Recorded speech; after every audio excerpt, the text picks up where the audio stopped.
نحمده ونصلي على رسوله الكريم اما بعد فاعوذ بالله من الشيطان الرجيم بسم الله الرحمن الرحيم رب اشرح لي صدري ويسر لي امري واحلل عقدة من لساني يفقهوا قولي زين للناس حب الشهوات من النساء والقناطير المقنطرة من الذهب والفضة والخيل المسومة والأنعام والحرث ذلك متاع الحیاة الدنیا۔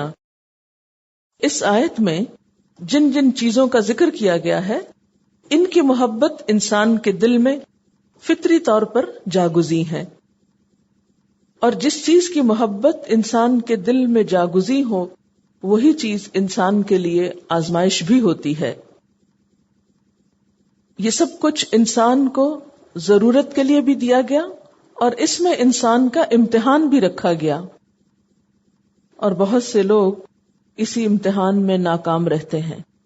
وہ ان چیزوں سے صحیح طور پر فائدہ اٹھانے کی بجائے انہی میں کھو کر رہ جاتے ہیں۔ اللہ تعالیٰ نے انسان کی ضرورت کے لیے ان چیزوں کی محبت دل میں ڈالی، کیونکہ اگر ان چیزوں کی محبت دل میں نہ ہوتی تو دنیا کا نقشہ کیا ہوتا؟ ذرا سوچیں، انسان کو اس میں سے کسی چیز سے کوئی غرض نہ ہوتی، نہ اسے شادی کی ضرورت ہے، نہ اسے بچوں سے کوئی دلچسپی ہے، نہ اسے کسی دنیا کے اور ساز و سامان، نہ کسی گاڑی، نہ گھوڑے، اور نہ ہی ان چیزوں کی۔ تھوڑی دیر کے لیے سوچتے ہیں کہ ایک ایسا شخص ہے جو ان ساری چیزوں سے بیزار ہے، اس شخص کو کون پسند کرے گا؟ اس شخص میں کیا خوبی ہے؟ وہ ایک غیر فطری زندگی بسر کرتا ہے۔ دین ہمیں یہ نہیں سکھاتا کہ ہم اپنے دل کو ان چیزوں کی محبت سے پاک کر لیں یا ان چیزوں کو سرے سے نکال پھینکیں دل سے، یا ان سے کنارہ کشی اختیار کر لیں۔ نہیں، ہمارا دین ہمیں یہ بتاتا ہے کہ ان چیزوں کی محبت کے باوجود اللہ کی محبت کو ان سب پر غالب رکھیں، ان سب چیزوں کو اللہ کی محبت کے مطابق استعمال کریں۔ ان چیزوں کے بارے میں عام طور پر دو نظریات پائے جاتے ہیں۔ ایک تو یہ کہ ان نعمتوں سے فرار حاصل کیا جائے، ان نعمتوں کو چھوڑ دیا جائے، اور دوسرا یہ کہ یہ دنیا جنت ہے، انہی چیزوں کے ہو کر رہ جاؤ اور ساری زندگی انہی چیزوں کے حصول میں گزارتے رہو۔ کچھ لوگ کیا کہتے ہیں؟ یہ چیزیں چھوڑ دو۔ کچھ کیا کہتے ہیں کہ یہی چیزیں سب کچھ ہیں۔ اسلام ان دونوں ایکسٹریمز سے ہٹ کر ایک درمیان کا راستہ بتاتا ہے، اعتدال کا راستہ۔ وہ یہ کہتا ہے کہ ان چیزوں کو استعمال تو کرو، ان چیزوں سے محبت تو کرو، لیکن ان چیزوں کو اپنی آخرت کے بہترین انجام کے حصول میں مددگار بناؤ۔ ان چیزوں سے مدد لیتے ہوئے اپنی آخرت کو بہتر بناؤ۔ مثلا آپ ذرا ان میں سے ایک ایک چیز کو دیکھیے۔ عورتیں، آپ نے سنا ہوگا کہ ہر کامیاب شخص کے پیچھے ایک عقل مند عورت کا ہاتھ ہوتا ہے۔ پھر اسی طرح اولاد انسان کے لیے مددگار ہوتی ہے۔ اگر ایک گھر میں بیوی اور بچوں کا سکون ہو تو آپ سوچ سکتے ہیں کہ وہ گھرانہ کتنا خوشحال اور کتنا بہترین کام کرنے والا ہو سکتا ہے، کتنا کریٹو ہو سکتا ہے۔ پھر اسی طرح آپ کہیں نہیں مجھے مال نہیں چاہیے۔ کیسے نہیں چاہیے؟ بہت سے لوگ فقر کی وجہ سے، فاقے کی وجہ سے کفر میں مبتلا ہو جاتے ہیں۔ اسی لیے نبی صلی اللہ علیہ وسلم نے ایک دعا سکھائی جس میں ساتھ ساتھ دونوں کو رکھا۔ اللہم انی اعوذ بک من الکفر والفقر واعوذ بک من عذاب القبر لا الہ الا انت۔ اس کا ترجمہ ہے، اے اللہ میں کفر، تنگ دستی اور عذاب قبر سے پناہ مانگتا ہوں، تیرے سوا کوئی معبود نہیں۔ تو مال کا ہونا ناپسندیدہ نہیں، ہاں اس سے انسان صدقہ خیرات کر کے، جیسے پیچھے کی آیات میں آپ نے دیکھا، یا کسی کو قرض دے کے یا کسی کی مدد کر کے بہترین درجات کما سکتا ہے. پھر اسی طرح گھوڑے ہوں، سواریاں ہوں، تو آپ دیکھیں کہ انسان خیر کے بہترین کاموں کے لیے نکل سکتا ہے. اب یہاں آپ میں سے کتنے لوگ پیدل آئے ہوں گے؟ اب آپ کہیں نہیں، گاڑی کا رکھنا تو بہت دنیا داری ہے اور نہیں ہونی چاہیے، یا ہو بھی تو کوئی پھٹیچر سی ہونی چاہیے، کیونکہ زیادہ شان و شوکت کی کیا ضرورت ہے، اور وہ ہر تھوڑی دیر بعد راستے میں آپ کو اتار کے باہر دوسروں کو بلا کے دھکا دلوائے، تو وہ دین ہے. اور اگر اچھی گاڑی ہو، تیز چلتی ہو، تو وہ دین نہیں ہے. یہ سب خود ساختہ نظریات ہیں.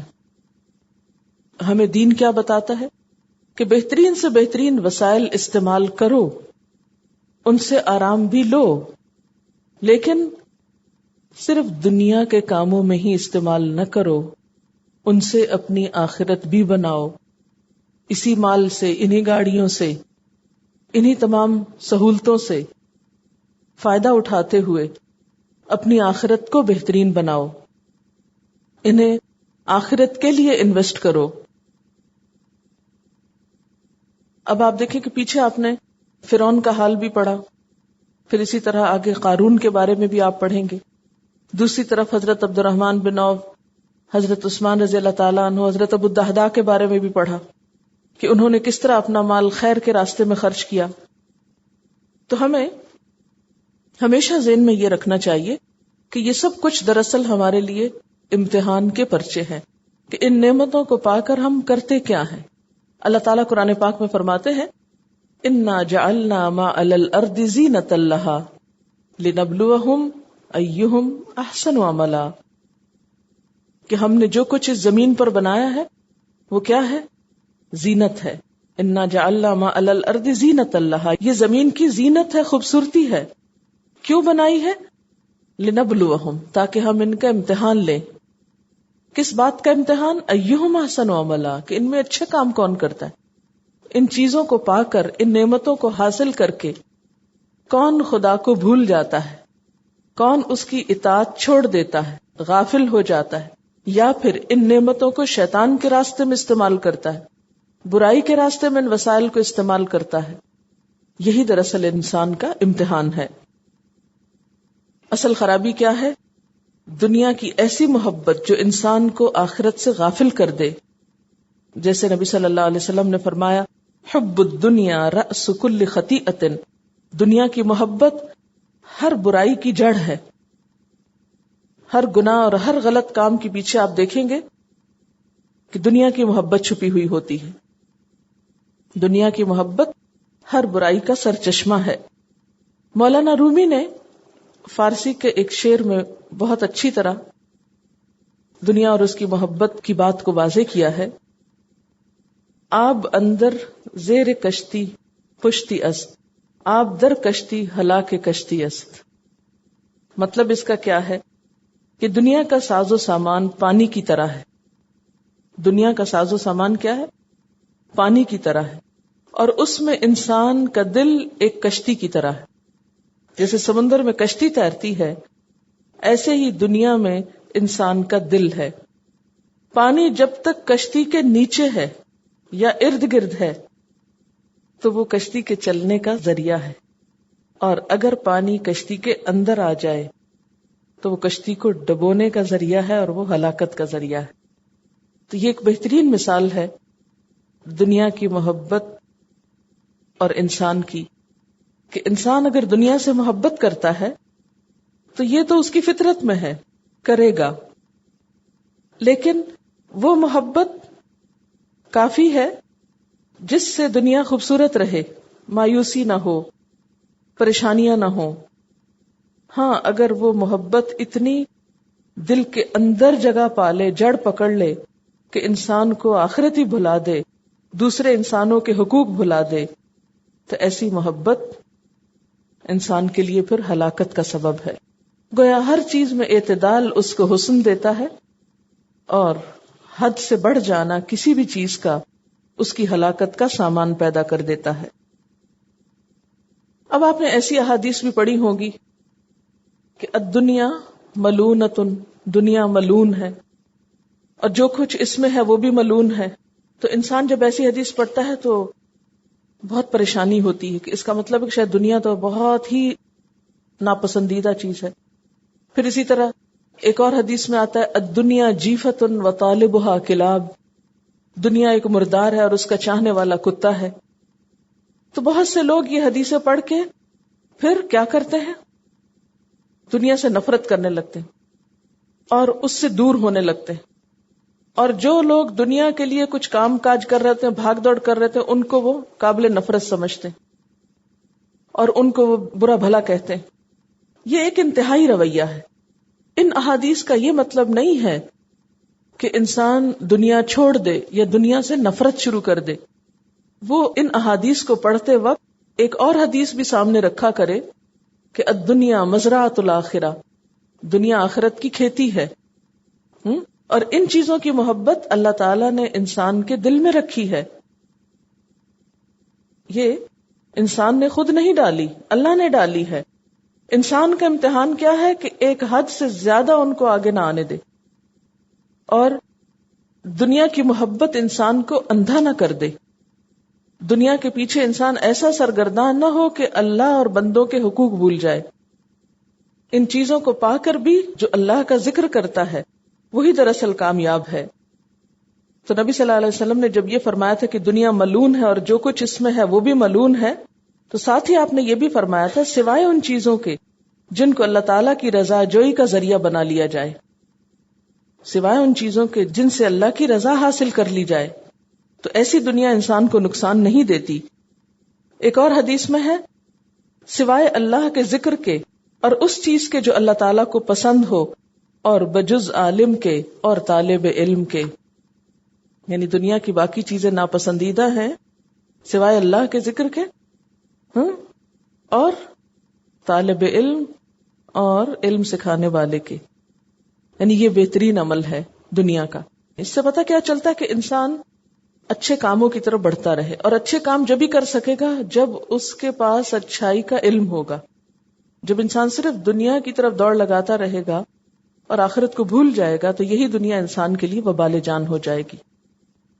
اسی لیے اللہ تعالیٰ فرماتے ہیں یہ چیزیں تو ٹھیک ہیں، ان کی محبت تو ہے تمہارے دلوں میں، لیکن قل، آپ انہیں کہیے، کیا اُنبئکم، کیا میں بتاؤں تم کو.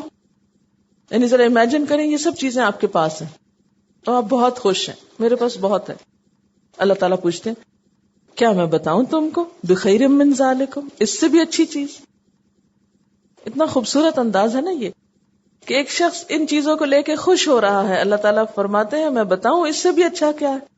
کیونکہ انسان کے دل میں ہرس تو ہے نا اچھے زیادہ سے زیادہ پانے کی اور زیادہ سے زیادہ اچھائی حاصل کرنے کی. فرمایا للذین اتقوا، ان لوگوں کے لیے جنہوں نے تقوی اختیار کیا، عند ربہم جنات، ان کے رب کے پاس جنتیں ہیں، باغ ہیں، تجری من تحتها الانہار، جن کے نیچے نہریں بہ رہی ہوں گی، خالدین فیہا، اس میں وہ ہمیشہ ہمیشہ رہیں گے، وازواج مطہرۃ، اور پاکیزہ بیویاں، ورضوان من اللہ، اور اللہ کی رضا، واللہ بصیر بالعباد، اور اللہ بندوں کو دیکھ رہا ہے کہ تم ان نعمتوں کو پا کے کر کیا رہے ہو. انبئکم کا لفظ جو ہے یہ نبأ سے ہے. نبأ کہتے ہیں خبر کو، وہ خبر جس سے کوئی بڑا فائدہ حاصل ہو. یعنی خبر سے بڑی چیز ہوتی ہے نبأ. کوئی خبر اس وقت تک نبأ کہلانے کی مستحق نہیں جب تک کہ وہ شائبہ کذب سے پاک نہ ہو، یعنی جھوٹ سے پاک نہ ہو، یا جھوٹ کے شبہ سے بھی پاک نہ ہو. ایسی خبر جس سے یقینی علم حاصل ہوتا ہو. اب آپ دیکھیں کہ یہ ایک مومن کی تصویر ہے نا، کہ جس کے پاس دنیا کی ہر چیز تو ہے لیکن اس کا دل ان چیزوں میں نہیں، اس کی نگاہ نیچے نہیں، اس کی نگاہ کہیں اور ہے. وہ ان چیزوں کی لالچ اور ہرس کا شکار نہیں. اس کے دل میں کیا ہے؟ وہ بڑی منزلیں، وہ بڑی جنتیں، مومن کے ارادے بلند ہوتے ہیں. اللہ تعالیٰ جب اس سے پوچھتے ہیں میں بتاؤں تم کو اس سے بہتر کیا ہے, تو پوری توجہ سے سنتا ہے, ہاں مجھے تو اس سے بہتر چاہیے. اس کو پانے کے لیے کیا کرنا ہوگا؟ للذین اتقوا, تقوی اختیار کرنا ہوگا.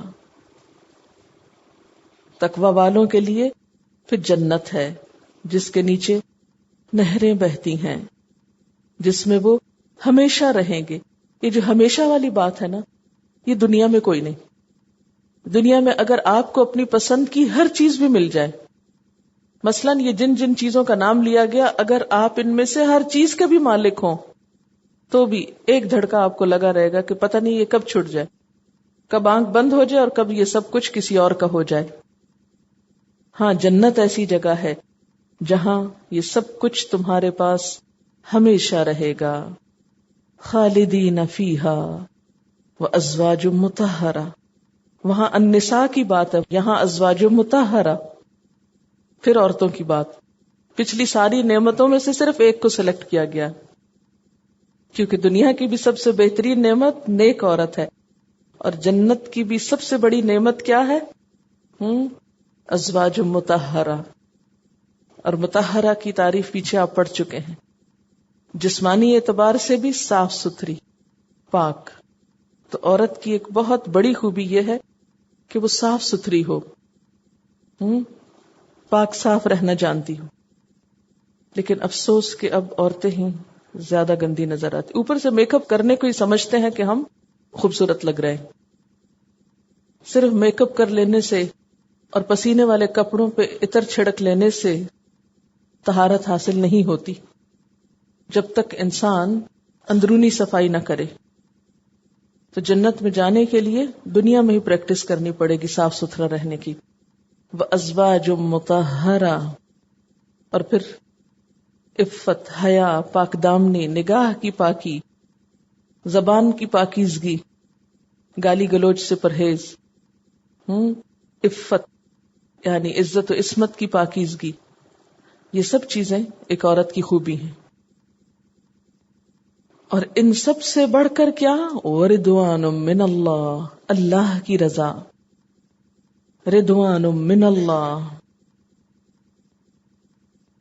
دنیا میں رہ کر بھی بندہ مومن کے پاس جتنی چیزیں بھی ہوں, لیکن اس کا دل اسی وقت خوش ہوتا ہے ان ساری چیزوں سے جب اس کے دل میں ایک اطمینان ہوتا ہے, ایک قرار ہوتا ہے, جب اس کو یہ فیلنگ آتی ہے کہ میرے کام سے میرا رب راضی ہے.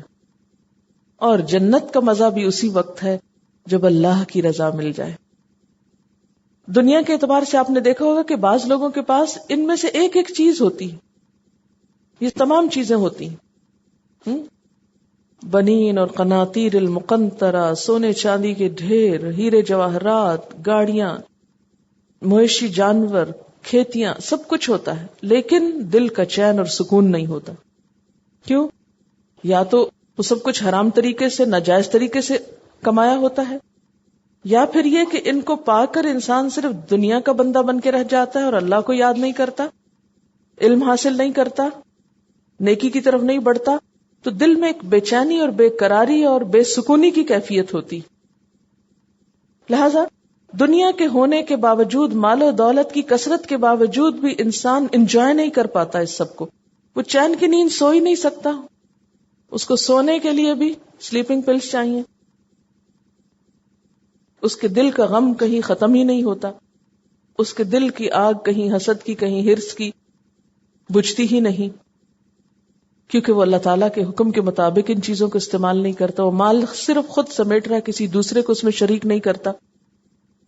اگر گاڑیاں اور دوسری نعمتیں ہیں اس کے پاس تو وہ بھی صرف اپنی ہی ذات کے لیے مخصوص کیے ہوئے ہے, کسی دوسرے کو اس میں شریک نہیں کرنا چاہتا, کسی دوسرے کے فائدے اور ضرورت کے لیے اس کے پاس کچھ نہیں. تو ایسے لوگ جو صرف اپنے لیے جیتے ہوں وہ کبھی بھی خوش نہیں ہو سکتے. دنیا میں بھی ان کو اللہ کی رضا حاصل نہیں ہوتی, تو جنت میں کیسے ہوگی؟ لیکن اس کے برعکس ان نعمتوں کو استعمال کر کے دوسروں کو ان میں شریک کرنے والے آخرت میں انہیں ہمیشہ کے لیے پالیں گے اور ان سب چیزوں سے بڑھ کر اللہ کی رضا پالیں گے. حضرت ابو سعید خدری رضی اللہ تعالی عنہ کہتے ہیں نبی صلی اللہ علیہ وسلم نے فرمایا اللہ تعالیٰ جنتی لوگوں سے پوچھے گا کیا تم اب خوش ہو؟ وہ کہیں گے پروردگار بھلا اب بھی ہم نہ خوش ہوں گے جبکہ تو نے ہمیں وہ کچھ عطا فرما دیا جو اور کسی مخلوق کو نہیں دیا. اس وقت اللہ تعالیٰ فرمائیں گے اب میں تمہیں وہ نعمت دیتا ہوں جو ان تمام نعمتوں سے افضل ہے. وہ پوچھیں گے بھلا ان نعمتوں سے افضل اور کون سی نعمت ہو سکتی ہے؟ یعنی اتنی خوبصورت جنت، اس سے بڑھ کر کیا چیز ہو سکتی ہے؟ اللہ تعالیٰ فرمائے گا وہ نعمت میری رضامندی ہے کہ میں تم سے راضی ہوں، میں تم سے خوش ہوں. اب میں اپنی رضامندی تمہارے نصیب کرتا ہوں، اس کے بعد میں تم سے کبھی ناراض نہ ہوں گا. اور یہ ہوگی وہ اصل خوشی جو اہل جنت کو نصیب ہوگی، کیونکہ والذین آمنوا اشد حبا للہ، دنیا میں ایمان والوں کے دل میں اللہ کی محبت سب سے زیادہ شدید ہوتی ہے، اور انسان جس سے محبت کرتا ہے کبھی نہیں چاہتا کہ وہ ناراض ہو. تو جو لوگ واقعی سچے دل سے اللہ تعالیٰ سے محبت کرتے ہیں وہ کبھی نہیں چاہتے کہ ان کا رب ان سے ناراض ہو. اب دیکھیں کہ اس وقت آپ کا سب سے بڑا غم کیا ہے یا کیا ہونا چاہیے اگر نہیں ہے تو. اگر آپ کبھی تنہائی میں بیٹھتے ہیں تو آپ کو کیا فکر ستاتی؟ معلوم نہیں آپ کا کیا حال ہے، لیکن میں جب بھی بیٹھتی ہوں تو مجھے ایک فکر اور ایک غم بہت لاحق رہتا ہے. پتہ نہیں جو کچھ میں کر رہی ہوں یہ اللہ تعالیٰ کو پسند بھی ہے کہ نہیں، پتہ نہیں اس کی نظروں میں اس کا کیا مقام ہے، پتہ نہیں وہ راضی بھی ہے کہ نہیں. اور کبھی کبھی تو دل چاہتا ہے کہ کہیں سے کوئی ایسی خبر آئے کہ پتہ چل جائے کہ وہ راضی ہو گیا ہے، اور اگر یہ چیز مل جائے تو باقی سب کچھ ہیج. لیکن دنیا میں کوئی طریقہ نہیں نا یہ جاننے کا، کوئی بھی طریقہ نہیں کہ کسی طرح پتہ چلے کہ وہ خوش ہے کہ نہیں.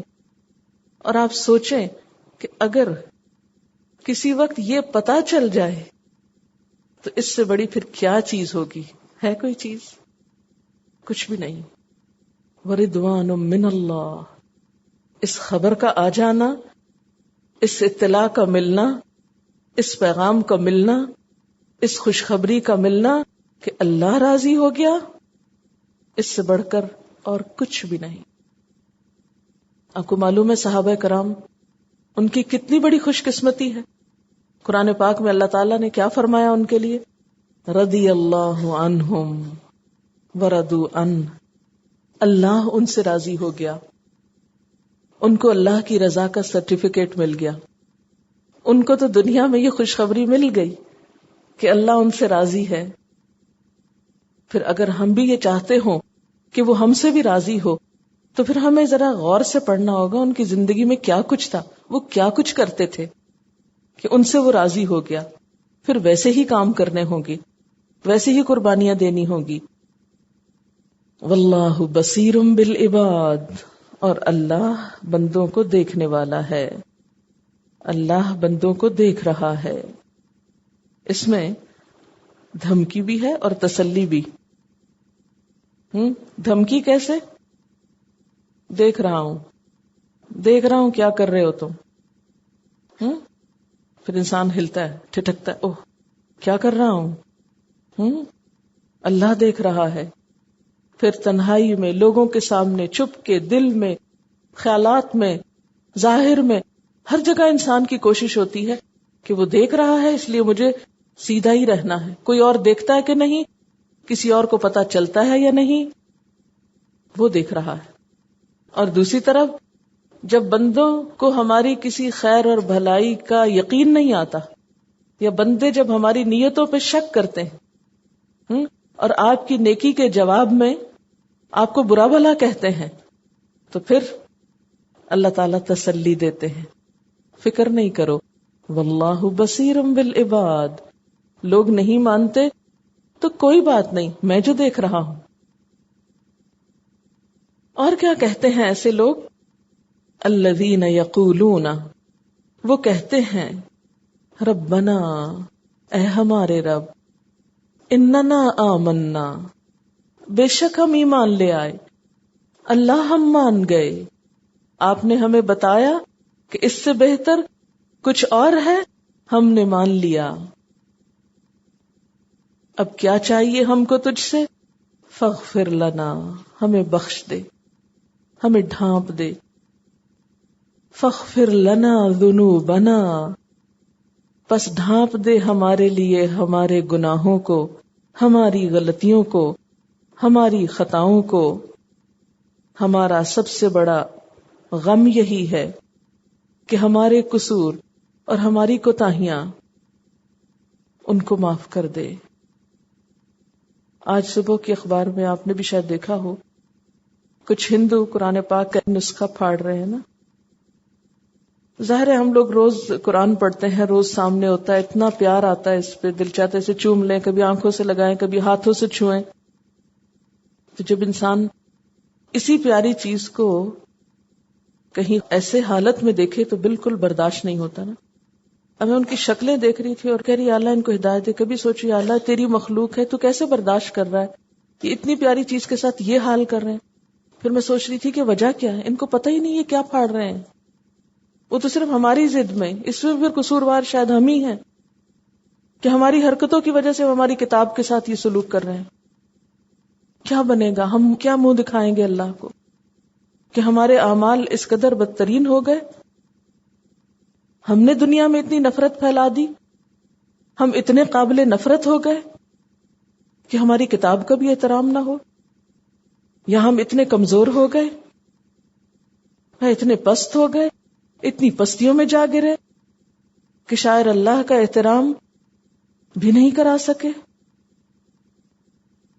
کتنا کام کرنے کی ضرورت ہے۔ صرف یہ کافی نہیں کہ ہم اس سے محبت کرتے ہیں اور ہم اس کا احترام کرتے ہیں، ان لوگوں تک کون پہنچے گا، انہیں کون سمجھائے گا، انہیں کون بتائے گا؟ ہو سکتا وہ تو جہالت کے مارے یہ سب کچھ کر رہے ہیں، کیونکہ ہو نہیں سکتا کہ کسی شخص کو یہ پتا چل جائے یہ کتاب کیا کہتی ہے اور کتنی بڑی ہماری محسن ہے، پھر وہ اس کے ساتھ یہ سلوک کرے۔ انہیں پتا ہی نہیں، وہ تو صرف ضد میں آ کر یہ سب کچھ کر رہے ہیں۔ لیکن جب انسان کو اپنی خطاؤں اور اپنے گناہوں کا احساس ہوتا ہے تو پھر شرمندگی کی انتہا ہو جاتی ہے۔ پھر انسان کہتا ہے یا اللہ بس ڈھانپ دے، کسی کو نہ دکھیں، کسی کو نہ پتا چلے، فاغفر لنا ذنوبنا، ہمیں شرمندگی اور رسوائی سے بچانا، ہمارے گناہوں کو چھپا دینا، وقنا عذاب النار، اور ہمیں آگ کے عذاب سے بچا لینا۔ اللہ والوں کا غم پھر مال و دولت نہیں رہتا کہ کتنی زیادہ ہو رہی ہے اور کتنی کم، کیونکہ بہت سے لوگ ہارٹ اٹیک کا شکار ہوتے ہیں عموماً کب؟ دنیا کے صدموں میں۔ سنا ہوگا آپ نے، بیٹے کا صدمہ ہوا، بزنس کا صدمہ ہوا، بیوی نے دھوکہ دیا، وغیرہ وغیرہ، دنیا کے غموں میں اپنی جان سے ہاتھ دھو بیٹھتے۔ لیکن مومن کا غم ان چیزوں کی محبت نہیں، وہ ان کے لیے جیتا مرتا نہیں، یہ تو ضرورت ہے، یہ تو استعمال کی چیز ہے، یہ تو آخرت کمانے کا ذریعہ ہے۔ اس کا اصل غم تو کچھ اور ہے کہ اللہ میری غلطیاں اور قصور اور کوتاہیاں اور نادانیاں ان کو میرے لیے باعث رسوائی نہ بنانا، مجھے معاف کر دینا۔ وآخر دعوانا ان الحمد للہ رب العالمین۔ سبحانک اللہم وبحمدک نشہد ان لا الہ الا انت نستغفرک ونتوب الیک۔ والسلام علیکم ورحمۃ اللہ وبرکاتہ۔